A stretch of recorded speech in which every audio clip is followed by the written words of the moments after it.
All right, continuing on with Unit 2A review, let's take a look at number 15 where we're asked to sketch the graph of a piecewise function. All right, so notice by our function rule that for all x's less than or equal to 1, we get our output by putting x into this part of the function. And then for all x's from -1 just to the right of -1 up to but not including 4, the output is -2. So let's start by graphing the first part of this function. You'll notice that this is a transformation of the parent quadratic function. Adding 1 to x will shift this graph 1 unit to the left, and then subtracting 3 from that output value will shift it down 3. So we're going to, first of all, I'm going to change colors here with my magic pen, and I'm going to lightly graph the parent quadratic function. You should be very familiar with that graph by now. You would want to plot these points. Plot the origin, because when you square 0, you get 0. Plot -1, 1, because when you square -1, you get 1. Plot -2, 4. Okay, and then graph the mirror image of those points on the other side of the y-axis. So 1 squared is 1 and 2 squared is 4. Okay, now if we were to take those points and perform these transformations, we're going to shift 1 to the left and then down 3. Let me change colors and check one quick thing. All right, so we're going to take these points and we're going to shift them to the left 1 and down 3. So left 1, down 1, 2, 3. Okay, I'm going to take this point, shift it left 1, down 1, 2, 3. And the origin, left 1, down 1, 2, 3. Okay, and this point, left 1, down 1, 2, 3. Now, I'm not going to graph this entire function because we only graph this function for x values that are less than or equal to -1. So, notice that when x is -1, here is the first, or not the first, but what's going to come out is -3. So we're only going to graph the left side of this quadratic function, or transformation of the parent quadratic function. Just on the left side, we're only going to graph it for x's that are less than or equal to -1. Because once x just gets to the right of -1, our output is -2. All right, so notice we have a closed circle here, because when x is equal to -1, we get the output by using this part of the function. But once we get just to the right of -1, our output's going to be -2, so I'm going to put an open circle at -1, -2. We never want to have two closed circles lining up vertically, because then we wouldn't have a function anymore. And then for all x's from 1 up to +4, our output is going to be -2 until we get to +4. Notice the strictly less than symbol. 1, 2, 3, 4. Just checking.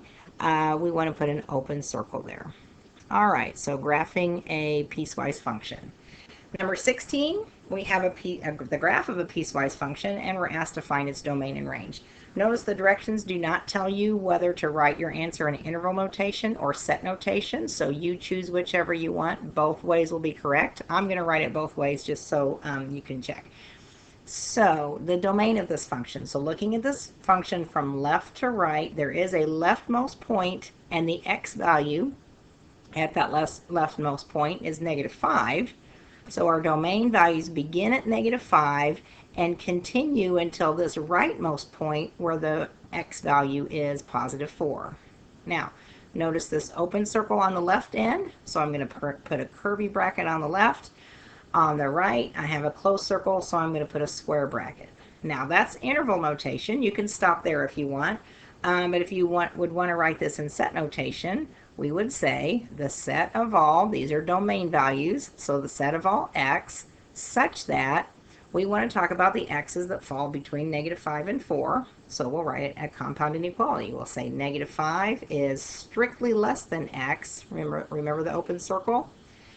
And x at the same time is less than or equal to, because of this closed circle, 4. And then finish your set notation.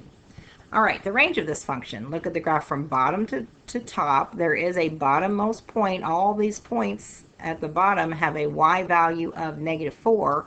So our range values begin at -4 and continue until the topmost point where the y value is +5. So -4 to 5. -4 is included in the range, so is +5, so we should have square brackets on both ends. If you'd rather write that in set notation, you would say the set of all y such that -4 is less than or equal to x, which at the same time is less than or equal to +5. And then finish with your set brackets. All right, number 17 is another piecewise function. We need to fill in the blanks here. Notice the left end of this graph, it looks like it's a reflection of the parent square root function. Notice the negative in front of the x, that means it's going to be a reflection in the y-axis, or it's going to flip over the y-axis. And it looks like that happens for all x's up to 0, but we're not going to include 0 because of the strictly less than symbol. So for x less than 0, our output is determined by taking the opposite of x and then taking the square root. Then for the next part of this piecewise function, look at the output. When 1 goes into this function, 1 comes out. When 2 goes in, 2 goes out. 3 goes into the function, 3 goes out.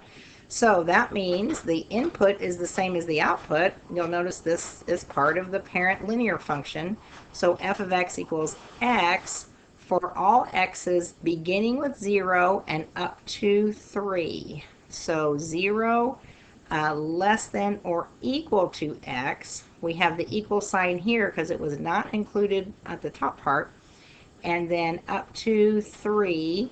Now, I'm not going to include 3. I'm going to say strictly less than 3 because of this equal sign right here.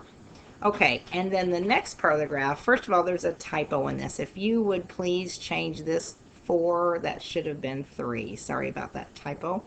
Okay, it looks like this is the parent quadratic function that has been shifted 3 to the right and then shifted up 3. So this is where the vertex would be, but now it's been shifted 3 to the right and up 3. So we get our output values by putting it into this function for all x's that are greater than or equal to 3. All right, and then number 18, this is an absolute value equation. I'm going to pause the video and go ahead and just work it out, and then you in just a second can pause the video as well and check your work.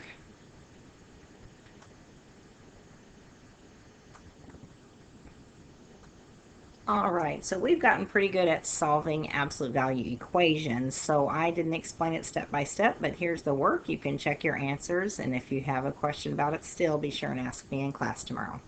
All right, you can now continue on to the last video for your Unit 2A review.